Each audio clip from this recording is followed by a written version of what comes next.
podcast. Excited to be here today. Jam-packed episode. A lot to talk about. High school football world, of course. A lot to talk about as far as college hoops. Final Four is set now. We're giving our predictions on that and who we think is going to win it all. And obviously, we're getting some NBA action as the season winds down. Less than 2 weeks left of the NBA regular season. And also, NFL news, major news. Lamar Jackson requested a trade from Baltimore Ravens, being some free agency moves and deals. And then we'll wrap up with some baseball. That's actually going to kick off this week, March 30th. So, Craig, how you feeling today? Feeling good. I think the basketball's been exciting, incredibly compelling and shocking in some sense. But I think what we'll get into is this football offseason, these guys are getting after it. We're seeing some unreal track times, unreal weight room lifts. It's just pretty epic. No, I agree. I mean, these players are getting it in. They're getting pumped for next season. So, I mean, this should be very exciting. Guys are maxing out. And I guess we can go ahead and start there. I mean, Sammy Brown, we both seen the video, him maxing out at 545, 4 reps. Just what do you think of that? And just him continuing to build his strength, from, down below. And then also having a pretty good track season as well. He is unbelievable. As a freshman, you see a guy like that, you're like, okay, he's a little mature beyond his years. He goes straight out there freshman season. He's playing both sides of the ball, dominating. But then you look at the bigger picture. This guy's winning wrestling state championships. He's winning state titles in the long jump. He's anchoring the relay field. He won a wrestling state title in the 285-pound weight class, and yet he's one of the fastest guys in the state.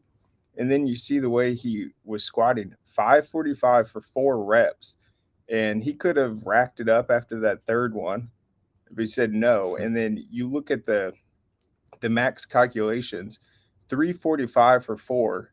That's right at 600 pounds. The only other high school player I remember seeing squat 600 pounds is Nick Chubb. He's up at, I think he went viral with that 690 or 700 one. But obviously he's a few years into his career. So Sammy Brown's this strong now. He's only going to keep getting stronger. And that's pretty crazy to think about. I mean, he's a 5-star for a reason. I just think the overall athletic gifts he has, he's a fierce tackler. He understands the game. He can run the ball well. He is a really special athlete. Yes, he is, and can't wait to see him in action this season for Jefferson. They went to playoffs last year, came up a little bit short, but I think all eyes will obviously be on him as far as that attack. And what they do offensively and defensively this year. So shout out to him, man. I mean, just a difference maker, and as you said, 5-star for a reason. But what do you think of the news of Malachi Tolliver, Cartersville offensive lineman, leaving? Well, not leaving, well, committing to UGA. Big move. I really like that. Cartersville's been one of the most consistent, outstanding programs.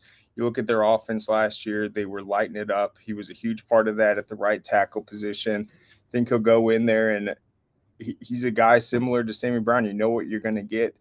They were talking about even after his commitment, he was in that weight room because he knows you sign to play at a school like Georgia, you better get yourself ready physically to compete for that role on the offensive line. But I think that's what we're seeing with these guys that are committing to Georgia right now. You know what you're going to get with these guys. I mean, they are coming from established programs. They played at the top level. He's got great physical gifts. He's already at 300 pounds, only getting stronger. He's working out at velocity training in the offseason. You'll see a lot of these guys that know that they're going on to the next level training year round at these places. And the difference it makes is unbelievable. When you have an offensive lineman that has the experience playing in the big games on Friday night, but then he's on the treadmill, he's doing box jumps, he's pulling the sled, he's pushing the sled in the offseason, he's doing the ladder work. You're getting a guy that has been working year round on just those little things, and that's what makes the difference. Yeah, I mean, Georgia is definitely knocking it out the box with their recruiting class of 2024. I mean, got Sokovia White, Naquavius Carr. We talked about it. Landon Thomas. Now you land Malachi Tolliver. Potentially could land Sammy Brown. I mean, their recruiting classes is going to be exceptional in 2024. And they landed Peyton Woodyard, really good safety. And then also in the race to get Dylan Raiola, top quarterback in the class. I mean, Georgia's doing a phenomenal job right now. I really love this class, and yeah, they haven't had Sammy Brown commit yet. Honestly, I think Georgia fans would want him over anyone. If he adds to that class, it'd be pretty amazing. But you look at the other guys they have. You mentioned Sokovie White. He's a guy that's made an impact since his underclassmen season at Cass, a program that's extremely on the rise. They played uh, incredible schedule last year. All the games were close and competitive, and it's just that speed with him and versatility. Same thing with Dwight Phillips, another athlete. He won the state title last year with a 10-4 100 meter. He already broke that 10-3-1. That's the fastest time in the entire nation. So you bring in a guy that is the fastest track athlete in the country, and he comes into that locker room.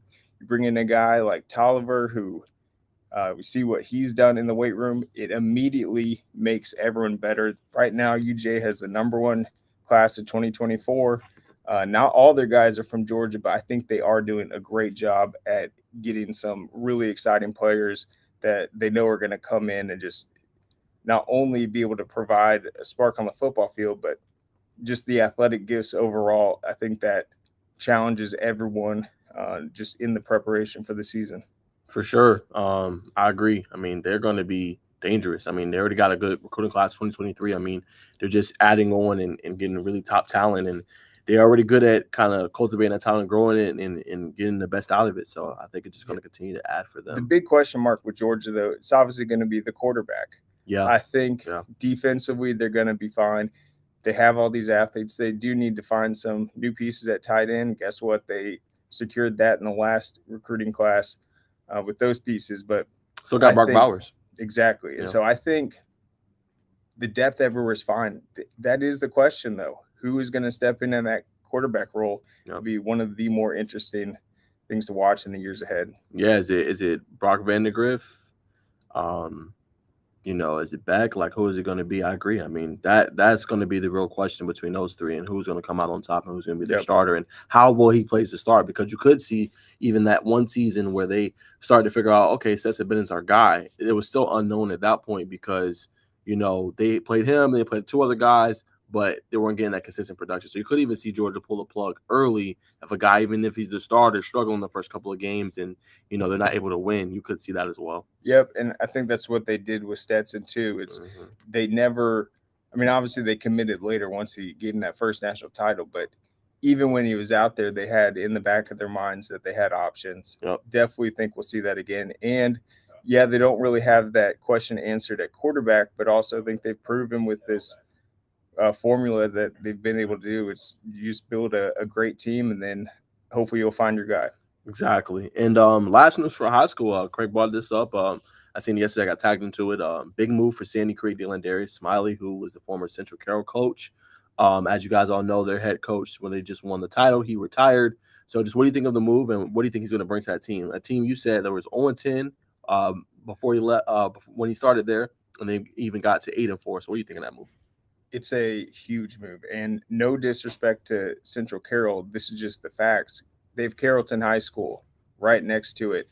It's a city school. A lot of the athletes are going to go there. Central Carroll struggled mightily before he got there. They only scored 61 points in the entire season. I think that was 2015-16. That's 6 points a game. Last year they were 8-4, made huge noise in Class 4A, scored over 400 points. Were lighting it up. Had a huge recruiting class. He really took that program from the bottom. You score 61 points in a season, turned them extremely competitive. Every coach we had on that played them said that is a really tough team. They gave everyone a great effort. And then you go to Sandy Creek with all those athletes. We saw them take the football and basketball state title. They're in that great region. I think he'll go in there, and it's definitely a great hire. No, I mean, I agree. I think that's going to be a good move for them. It's to see how they defend their title this season. Obviously, Cedar Grove is going to be there again. Carver Lynn is going to be there again. So they always have a tough region. But yeah, he's going to have to work hard. I did lose some talent this year. Caleb Costa's gone, UNC. So be interesting to see what steps they take forward next year. Yep. I think offensively, scheme wise, obviously he'll have a staff around him at Central Carroll. They ran the ball a ton. Sandy Creek was more of a passing attack last year. They did have to rely, obviously, on um, some great runs by the quarterback in that Cedar Grove game at the end. I just like the way he built that program up. I think he's good at taking advantage of the pieces. There's a great foundation already at Sandy Creek, and I think it was the right time. Coach Garvin stepped down after a great run. He got them back into the title. Whether or not it was controversial or not, I don't think it really matters. Just in the fact that they did just compete extremely well, put themselves in that position, ended up getting the win, and at the end of the season, same thing with Coach Smiles. He knew he with all these coaching openings and vacancies that he got the job done at Central Carroll and could potentially get a big job like that. I think it's going to be great. Yeah, I mean, I agree. And we'll leave it there, guys, for our high school news. That's kind of an update around the high school sports world as far as football. A lot is going to happen in the next couple of months as we enter April. It's hard to believe it's already April, Yep. Craig. So we got big things coming up, guys. So y'all stay tuned with scoretl.com. I mean, we got camps coming up. We got 7-on-7s. We got media days. We got a bunch of stuff coming up next season. Corky Cal 20 weeks from tomorrow. Yeah, 20 weeks. So Who's I mean, counting? It'll be here before you know it. Yeah, and the other big, Graham's not happy about that. But yeah, the other big news, and I had to correct the record. I had been saying that Cass was going to play Kennesaw Mountain, but I learned they had to change that matchup around. Now Cass is playing Rome, so I just want to hammer that point. That's going to be the final game at Barron Stadium, 8 p.m. Yep, you'll get to see Sokovie White. That's going to be a good game. Yep. I mean, Reese Fountain, Sokovie White, Devin Henderson. I'm really interested, and before we move on, guys, I'm really interested to see what steps forward. I really like their tackle Bear McWhorter. What steps forward does their quarterback take this year? I think that's going to be essential to how deep they go, as far as cast, because they got the playmakers. You're going to have Henderson. They're going to use them a multitude of ways, obviously on both sides of the ball. Then you got Sokovie White, so they got a bunch of playmakers for the quarterback. Just what steps he's going to take forward, I think it's going to be crucial to see how far deep they go out there in 5A. Yep, and they mentioned they're going to be scrimmaging Cedartown, and then you brought up that they're actually going to get to square up with Milton. That's such a good matchup for them, because then they can see where they are, and then they can see the things they have to work on. As he said, they're not going to keep score, but I mean, obviously we'll talk about Milton another day. But all the guys they brought in, all that talent on that team, that's going to be a really good test for them early. Yep, and all the close losses they had last year, one-score loss to Mays, I think in the second round. They hadn't been there in probably 20 years. So, yeah, they're having a great position for next season, and opening against Rome might not have been the original plan, but now that becomes a marquee matchup. The whole state's going to want to see what Rome looks like, and Cass can come in and really put their product on display. I agree. But we're going to leave it there, y'all. A lot to talk about as far as college basketball, so we're going to get right into it. I mean, what was the biggest games that stood out to you, Craig? Obviously, I got a couple that stood out to me. I brought this up, I think, too, to Graham, and I was like, I think it's different now. Like, the top school and programs are not getting the top players anymore.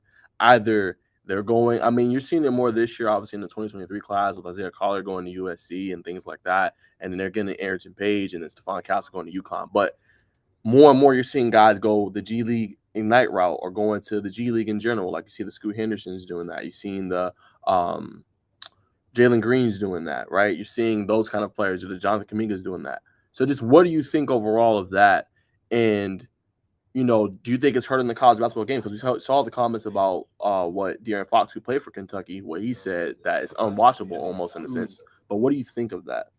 I wouldn't say that. I mean, you could look at it. Let's judge the TV ratings of this Final Four, and then you could base it off that.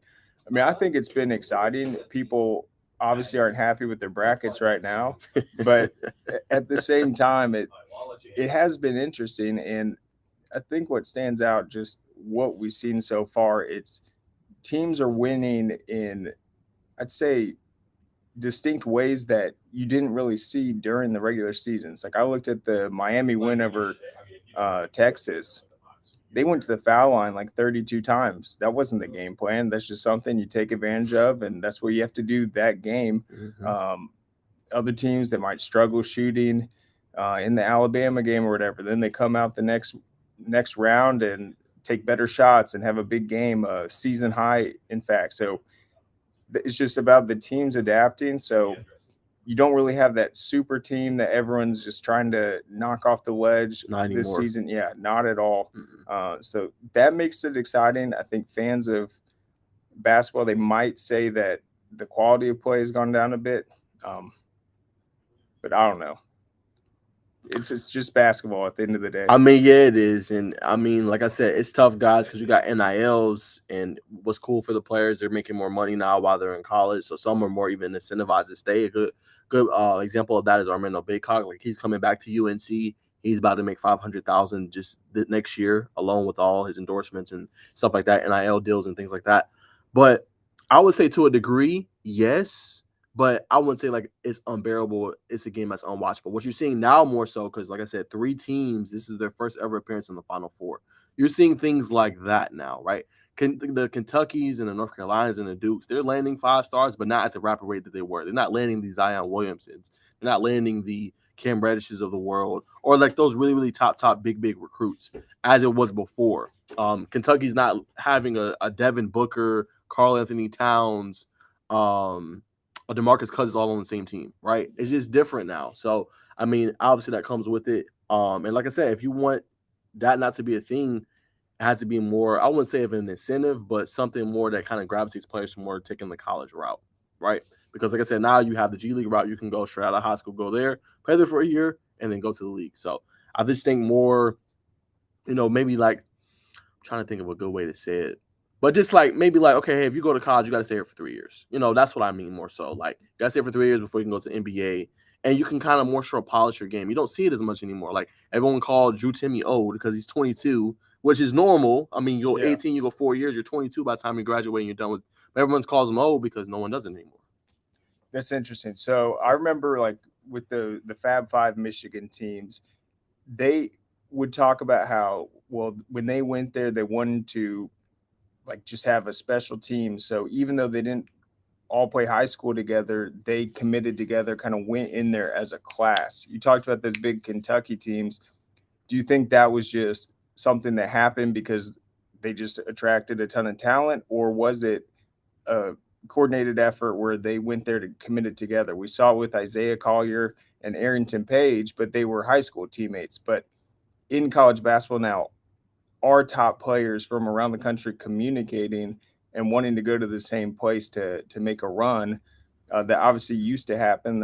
I mean, that was the entire purpose behind the Fab Five. But I think we will see it with USC next year. But they were high school teammates. So it's a little different, Yeah. a unique situation where you have two of the best players in the country. Yeah, I mean, I think not as much anymore. I think that just kind of came together the Kentucky Yeah. one, but I think like you said, that one with Page and obviously Collier, that was a great example. I think those two obviously plan to play together, but I think so. I mean, some are probably in a little bit of communication with each other, but it's hard now. Like that's why I was talking with the Cherokee coach, the high school basketball coach. Like everything is just me era now. Me, all Yeah. about me. So no one really looks to be like committed to a coach. And like I said, it goes both ways because you got this player empowerment on one side of the spectrum, and on the other side, like it's like, okay, let's say, okay, hey, I know you're a top player, the number one in the country. I'm number two. Hey, let's go here. Let's turn this around.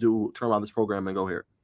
Problem with that is, as soon as you see immediate success, the coach usually gets the credit. Not just saying that's a bad thing, but usually the coach goes and leaves. Like more recent example, FDU, right? They made that little run. The coach gets the Iona job.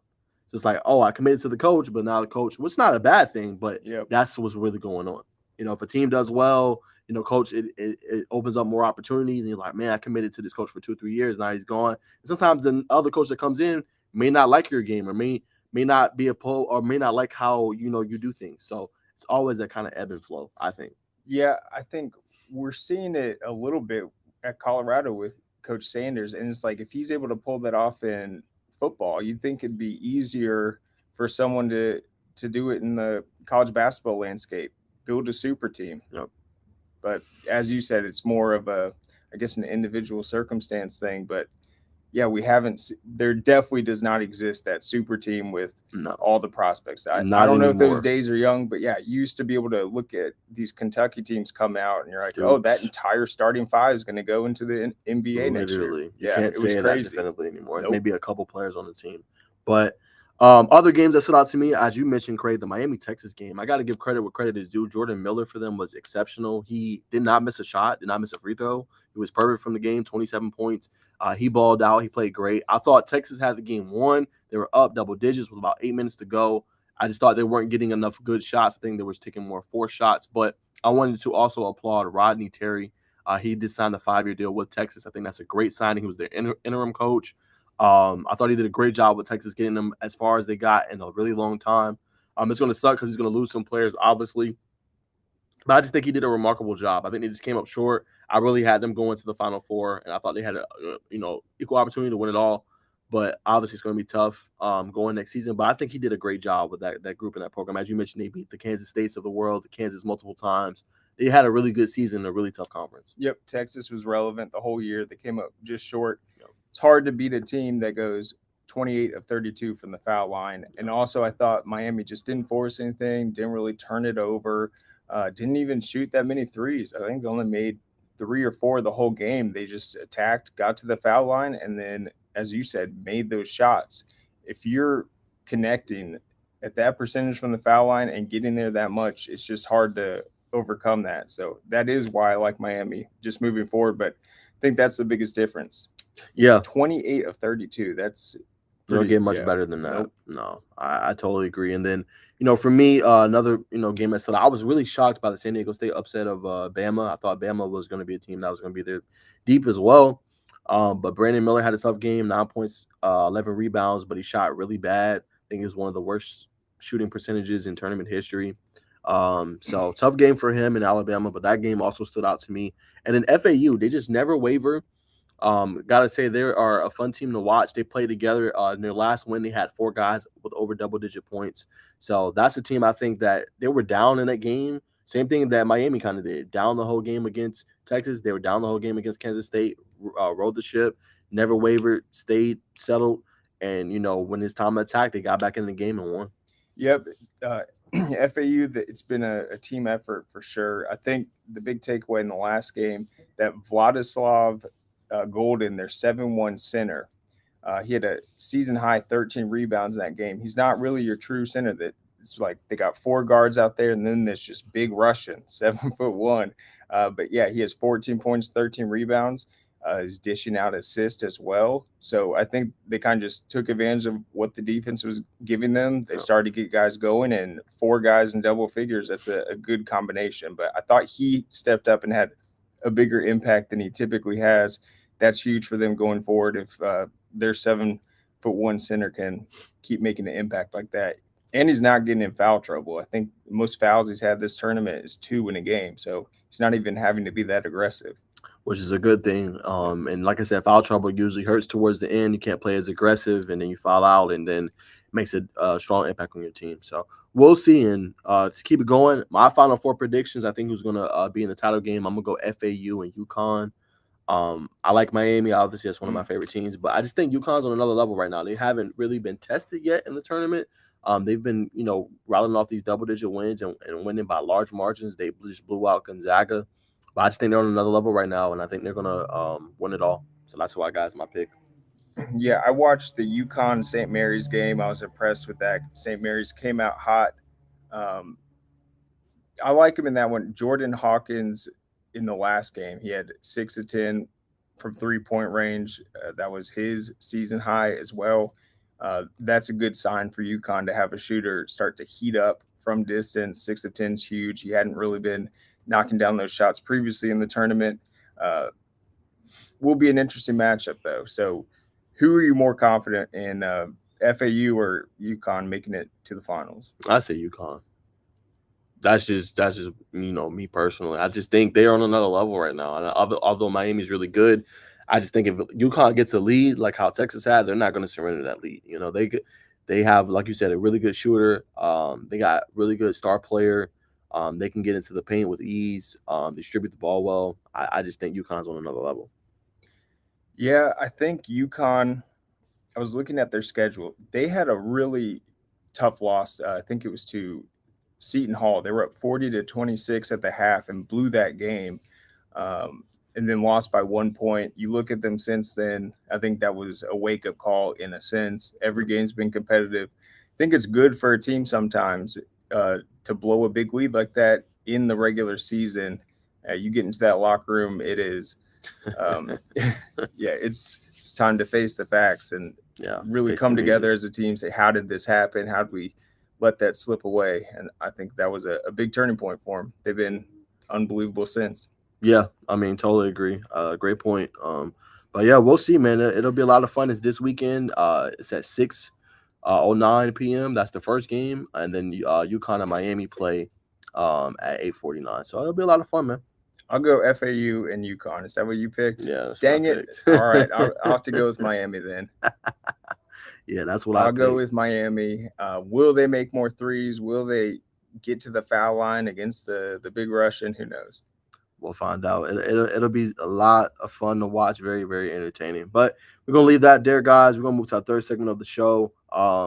Latest in NFL. And Craig, I'm gonna throw it to you first, man. Just Ooh. anything stood out to you? Um, just what do you think of everything that's been going on prior to the draft in a month? I think we've been talking about the upcoming draft, all the mocks. We're seeing there might be trades on the first picks. Bryce Young might go number one. Might be three quarterbacks picked in the top 10. I think that's very interesting. And then you look at the situation with Lamar right now. It's just so crazy to me. You have a guy that the Baltimore Ravens fans love him. Mm-hmm. I mean, you have a team that, I mean, no offense to Joe Flacco and stuff, but you have this guy come in and just play so exciting and lead you to a Super Bowl. Everyone's decked out in their Lamar Jackson jerseys. They're dealing with that, but then all the things we've seen unfold with the market, all these huge contracts with Deshaun Watson, you're in a position where you're looking for the future of your quarterback, and then you have guys like Bryce Young, C.J. Stroud. Mm-hmm. That's the big question mark. Do you want a guy that's been proven, or do you want to maybe save money, take a chance, take a gamble? I think that's just the biggest thing we're going to see. I don't even think they'll be able to get into one of those two, which is the crazy part for Baltimore, even if they move on from Lamar Oh Jackson, yeah, because no, they're they like won't. But late 20s. But yeah, as you mentioned, that's the key thing. Do you want a proven guy or do you want to go in the draft? Which, like I said, this is one of the deepest QB drafts we've had in a long time. Obviously, 2020 with Burrow was really good. Burrow, Herbert, Tua, Jalen Hurts, that was a really good draft as well. But this one I think is very deep. What I will say is I think it's a little bit of both, right? So what you got right now is you got owners, they don't want to pay fully guaranteed deals. The Deshaun Watson thing messed that really up really bad because players are now like, oh, okay, this guy hasn't played in a year and a half prior to that, and he's getting a fully guaranteed deal. Now, obviously, they restructured his deal over the offseason, yada, yada, but he still got that fully guaranteed deal. But the problem is owners don't want to pay that fully guaranteed. They don't like that. I mean, obviously, you see it in baseball, guys that haven't played in years still getting paid. NFL does not want that, right? They don't want it like the NBA either, where guys still getting paid and no longer on the team, right? So the thing is, for Lamar, and he requested a trade on March 2nd, it's like the relationship's kind of been tarnished a little bit in a sense. Can it be repaired? Sure. The coaches already said this week that they want him back. The president said they want him back. The owner as well. But the thing is, Baltimore has never surrounded him with a true number one receiver. Everyone's like, oh, okay, he's had Marquise Brown, he's had Sammy Watkins, he's had Des Bryant. But when I say he's had Devin Duvernay. When I say a true number one receiver, I'm talking about what a Patrick Mahomes has had in his career. I'm talking about what a Josh Allen has had in his career. I'm talking about what a Tua Tagovailoa has had in his career.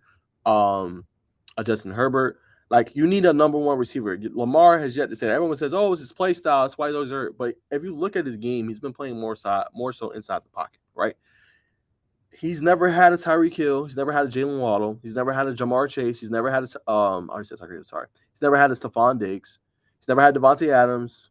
He's never had a Mike Williams. He's never had a Keenan Allen. Like, we got to be serious when we're talking about things like that. So at some point, you get frustrated. And also, I mean, obviously deals with he wants his money as well, right? But I think he's more valuable than the 133 million that he put on his Twitter account that they offered to him. I think he's worth more than that. Obviously, Kyler Murray got his money over 189 million guaranteed. I think he wants north of 200 million, which I think he's well worth. He's been to the playoffs. He's won the playoffs. Kyler Murray got that deal without even having won anything in the playoffs yet. right? So from my standpoint, if I'm him, I'm Dak. requesting a trade. Dak, I mean, that's another one. 2 playoff wins in what, 9 years? Come on, guys. He deserves his money. What I will say though, no one's talking about this. Everyone's like, oh, maybe you should go to Colts, Falcons, this team. The team right now that should trade for Lamar Jackson, and that I know I've that heard the Titans too. Titans too. And I know they said, oh, well, we're good at quarterback. We like what our Mr. Irrelevant guy did. The 49ers should trade for Lamar Jackson. That there would be the move that lands them in the Super Bowl. Why hasn't the 49ers have been to the NFC Championship game 3 of the last 4 years? They have not been to a Super Bowl at all. What has been the biggest downfall? Either the quarterback folds or doesn't come through when they need it most, or gets hurt, or something with the quarterback, right? Always think about that. Lamar has never had a team like that. They are deep on both sides of their roster. Offensively, just go offensive line first. Trent Williams. Then you got George Kittle. You got Debo Samuel, Brandon Ayuk, Christian McCaffrey, right? Then you go defensively, Nick Bosa, um, Fred Warner, right? Um, a bunch of studs, right? So he's never been in a situation like that. Not saying Baltimore hasn't had a good defense, they have, but recently, not to that extent.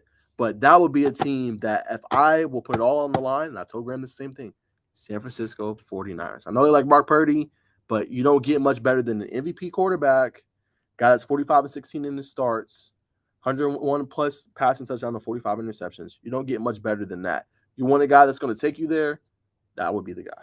That would be great. Here's what I just find interesting about the current situation. They placed the franchise tag on him. What does that mean? That means if another team offers him, the Ravens have 5 days, I think, to match it. So it's going to require another team. What if after all this, because his stance has been strong. I mean, this is a business. I love you, fans, but this is just the reality now. It's not about like we're looking at this market, we're looking at all these other quarterbacks we just named.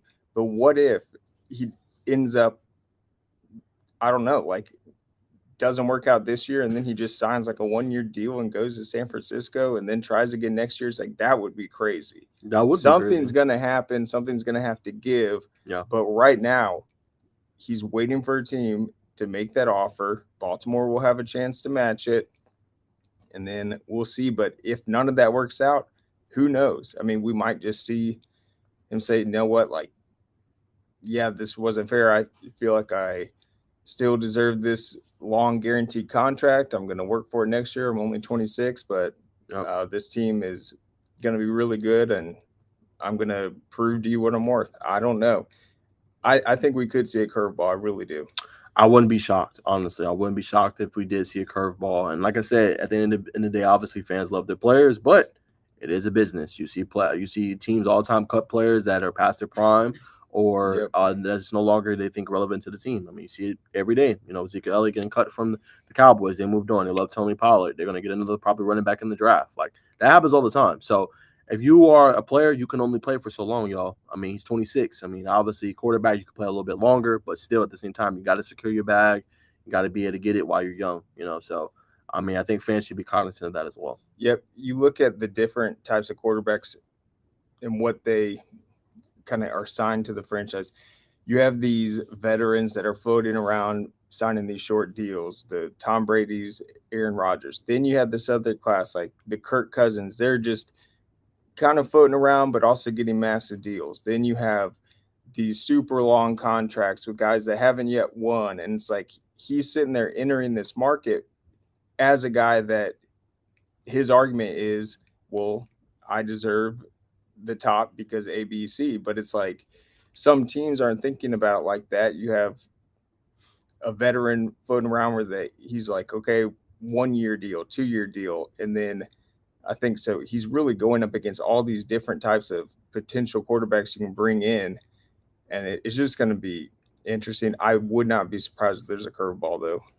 No, I wouldn't be either. But that's what makes the NFL entertaining, obviously. And we'll see what happens. Either they're going to work out a deal or they, he's going to be traded or a team's going to come up to the plate and offer something big. We'll see. Because not playing is less money than playing at the end of the day. That's And true. it might be unfair, but at the end of the day, he's going to have to sign somewhere. And the crazy thing is, if he signs the tag and does it, the non-exclusive tag is 32 million, and then if they do the regular tag, that's 44 million just for the year.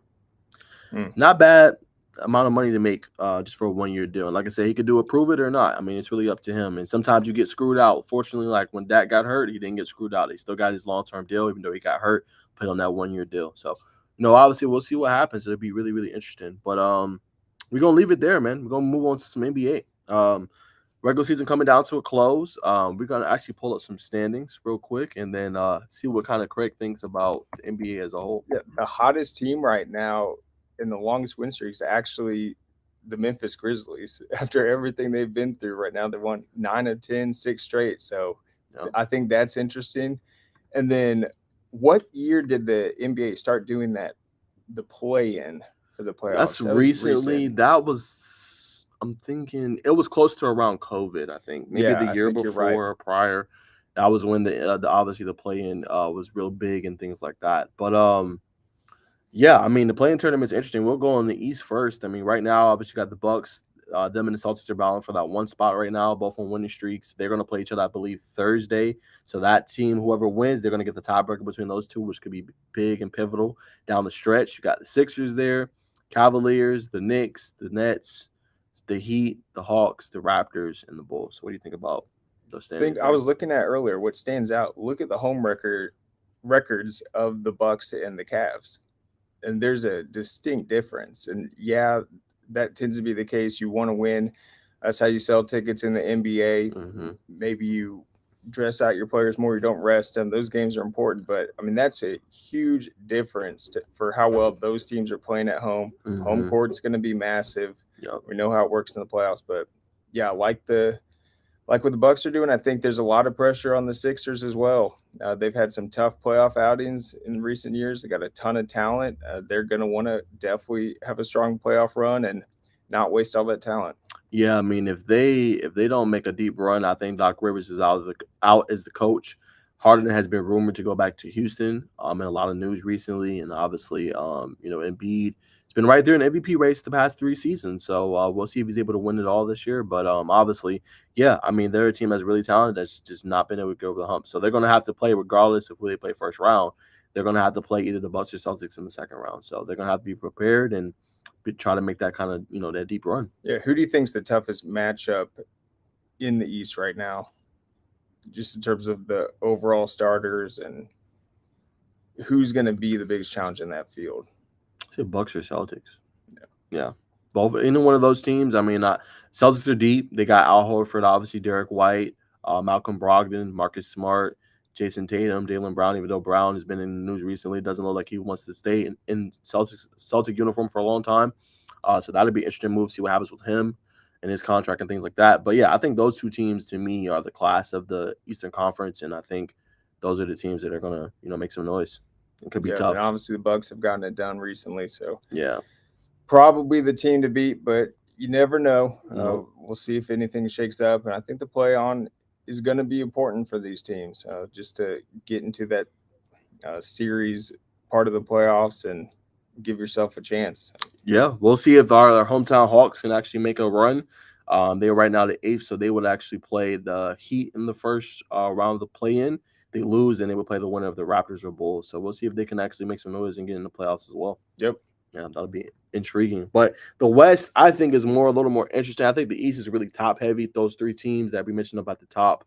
But I think the West is really intriguing and interesting. Even though people say it's a down year, but just look at 6 through 11. Look at the amount of games that separate them. Only 2 games separate 6 through 11. So I mean, if you go on any losing streak, you're pretty much done. If you go on a winning streak, you can really separate yourself. So at the top, the Nuggets, obviously the 1 seed. We'll see if they can make some damage this year. Same thing, really good home record along with the Grizzlies, 32-6, 32-5. I just have to see the Nuggets do it in the playoffs. I haven't seen that yet. They got into a Western Conference Finals that 1 year against the Lakers, but that was in the play-in. I mean, not the play-in. That was in the bubble. So we'll see if they can make some noise. Obviously, a lot of talent. Jamal Murray and Nikola Jokic, who is another MVP favorite.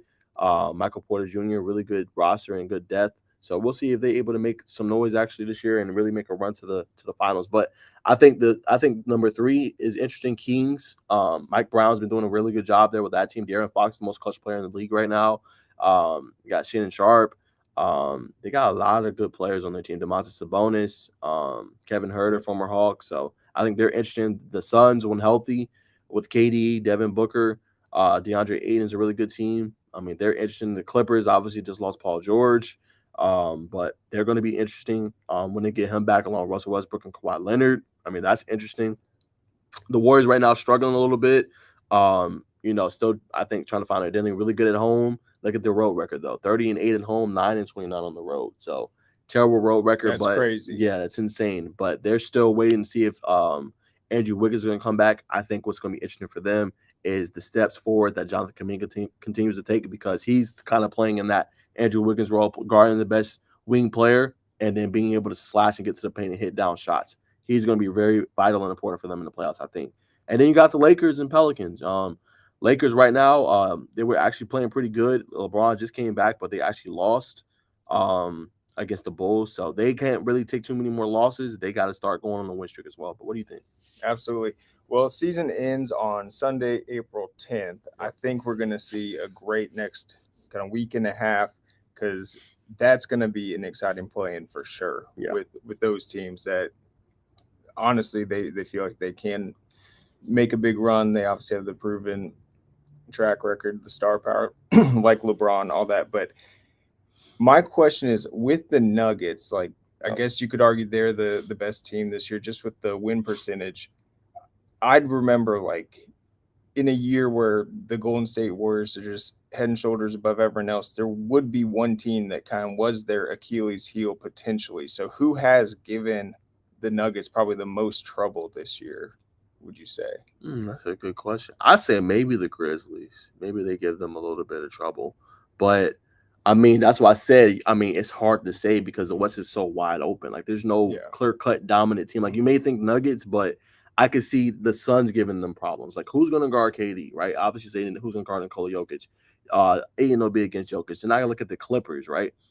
Who's going to be able to guard, the Paul George, the Kawhi Leonards of the world. Kawhi Leonard is going to guard some of the best players, wing players, big players, obviously, in the game, right? So they could be a problem for the Nuggets, too. I think Golden State, when healthy and whole, having their roster, their shooting poses a problem, I think, for the Nuggets. So, I think, believe it or not, I know this is crazy, I think the Lakers could be an issue as well.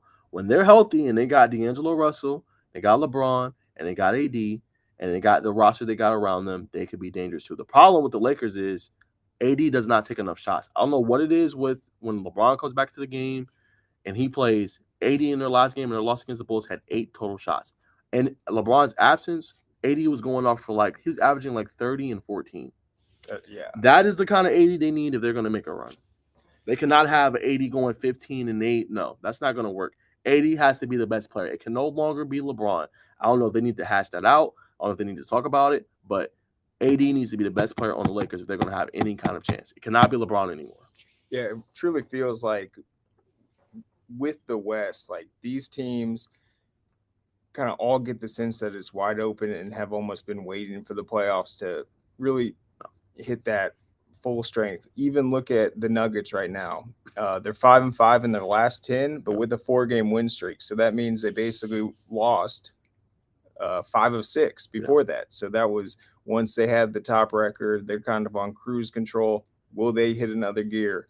That first round is going to be incredible after one of those teams emerges from the play-in and sets himself up for a chance after dealing with injuries and all that. So I think the West is obviously going to be exciting. I have interest in seeing what the Hawks do, what the Bucks do, the Sixers, all that. But in terms of the West this year, it's definitely going to be more intriguing. For sure. That's what I said. I mean, the East, you kind of know what you're going to get. You know what you have. The West, though, is just really intriguing and interesting. And I think it's going to be one of the more exciting playoffs in the West in a really long time because you don't know who it's going to be. Like last year, you saw everybody thought it was going to be either Golden State or it's going to be the Suns, right? Those two teams are going to go at it. No. Then you had Dallas come out of nowhere, upset the Suns down 2-0, win the series, and then end up playing Golden State. I think you can see that across the board. So I think it's gonna Yeah, be the intriguing. Suns can definitely catch fire. Yes. So we're gonna leave our NBA talk there. We're gonna conclude the show with some baseball. So yes, guys, baseball is kicking off this week. Opening day is March 30th. Actually, a week ahead. Craig. Actually, last year was April 7th. So whole week ahead this year. It's gonna be really interesting. Braves are gonna start the season against the Nationals. We'll probably do some little updates here and there. Going forward for the rest of obviously the season, just updates on Braves as far as just moves they make or people they sign, wins and losses, things that stands out to us. But they're going to begin with the Nationals. One of their pitchers, Kyle Wright, starting the season on IL. They lost last year in the divisional series against the Phillies, 3-1. I thought their roster last year was better than the one they won the World Series with, honestly. Yep. But they just came up short. Yep. Philly just kind of hit that streak. Like Philly, got in the wild card, upset the team, and then they got there and they just went, crazy. Got all the way to a World Series. They ended up losing to the Astros, but Philly had a phenomenal year. And Braves actually had the second highest World Series odds on ESPN, according to the power rankings. So that's a team to watch out for. But yeah, I think my top teams to watch out for this season, obviously the Astros. Man, they've been in the last either three of five or 3 or 6 of the last World Series, which is insane. So they have a really good roster. Padres, Fernando Tatis, Xavier Bogaerts, Juan Soto, Manny Machado, who they just recently signed. They're not their bullpen. Their batting is going to be incredible next season, and I think this is going to be kind of a down year. I think for the Dodgers, and I think it's going to be for the taking for the Padres. And then 3 is obviously Braves, and then 4 is Yankees. They just signed Aaron Judge to that big deal, that 9-year, $360 million deal. You got the Dodgers, and then the Dodgers lost a lot of their talent. The Trey Turner is gone. So they're going to have a lot of young guys have to step up big for them this season. The Mets, they got Justin Verlander, who's no longer on the Astros. So I think the Mets is going to be obviously another team to watch. And then the Phillies for me. And then my wild card kind of a team. I know not everybody, is watching them, the Angels, but they got 2 of the best players in the game, right? When healthy, Mike Trout is probably one of the best baseballers, ever, right? When he's healthy, 31 years old. And you got Shohei Ohtani, right? So it'll be interesting to see their depth in their bullpen this season for the Angels. But if you got 2 of the best players in the game, I can't sleep on you. Your team, obviously, I got an eye on. I think that's going to be kind of my wild card team. Sometimes, because, every year you have a team that kind of comes out of nowhere, right? For NFL, it was Jacksonville. Nobody thought Jackson was going to be good. Everyone was like, okay, this is Tennessee's division. I think the Angels are going to be that team that's wild card with 2 of the best ones. I think they are going to be the ones that can make a deep, deep run. Yeah, and teams that make that wild card have historically made that noise. I thought it was interesting what you said, the second best percentage to, was it make the World Series or To win. to win it? Yeah. So yeah, there's a ton of excitement around the Braves. Yeah. Obviously, that World Series win was huge, a long time coming. Mm-hmm. Last year, they had a great season, looked outstanding. You talked about all the young stars that were emerging on the roster, becoming fan favorites, finding their home in Atlanta, and then they had a tough playoff series with the Phillies. Yep. But this year they sold out season tickets. Interesting. I think it's going to be massive crowds. It's a long year. There's questions, kind of finding that replacement for Dansby Swanson. They're going to start a veteran at first, but one of these young guys can come in, play well in the infield, get some big hits, get accustomed to just this long season. I think we might see the Braves find that spark again, bring in these young guys, and just make an exciting run. They've been definitely one of the top teams. You mentioned the Astros, though. They've been getting it done, but I just think there's a lot of excitement around the Braves. Yeah, They'll be here sooner than we know. No, I agree. And then actually no back-to-back World Series champion since 1998 to 2000 when the Yankees went 3-for-3. So I was just going to say, what happened last year? Didn't they have a really strong comeback to clinch the division? Who? The Braves. I think they did. They didn't start the season well. Yeah, and they came back and ended up 500 around the All-Star time, and then and they caught the Mets. Yeah. Yep, exactly. No, good point. So I think they aren't afraid of the division, even if they're having a 500 start early on. They know they can make that run, but I think it will be a special season. Yeah. Any other teams you got your eye on? Well, I'll be interested in seeing what the Cardinals do with Skip Carey. Yeah, we'll see him. I might try to catch some of his games, and listen to him. But yeah, I think the Cardinals are always interesting, and then the Cubs, of course, they got some of the Braves pieces. We'll see what they do. Um, then the Royals, always Royals. got to pull for the Royals. It's crazy though. Definitely. You look at so many of these talented players end up starting at the Royals, then get bought off or taken up by the Yankees of the leagues, all these high profile teams. But a lot of good players have come through Kansas City. It's a good point. No, I agree. That's a good point. Yeah, guys, that's all we got for you for today, man. Jam packed show, hitting pretty much a lot of the sports. Obviously, stay tuned for our spring sports tomorrow. Craig will be back for another episode on the GHSA Drive for State title, and probably previewing more stuff. I'll be back on Thursday. Very jam packed show. Hopefully, going to have a couple guests on. Um, and Craig will have another show on Friday. So we hope you enjoyed this episode. Again, we're live every Tuesday on Twitch and YouTube. So tune into that. If you guys have any questions or you want us to hit any topics or you have an opinion on something you want us to talk about, definitely don't feel free to hit the chat box. And feel free to DM us on Twitter. All of our socials are linked below as well. So hope you guys enjoy this episode, and we'll see you next time. Have a good one. Peace.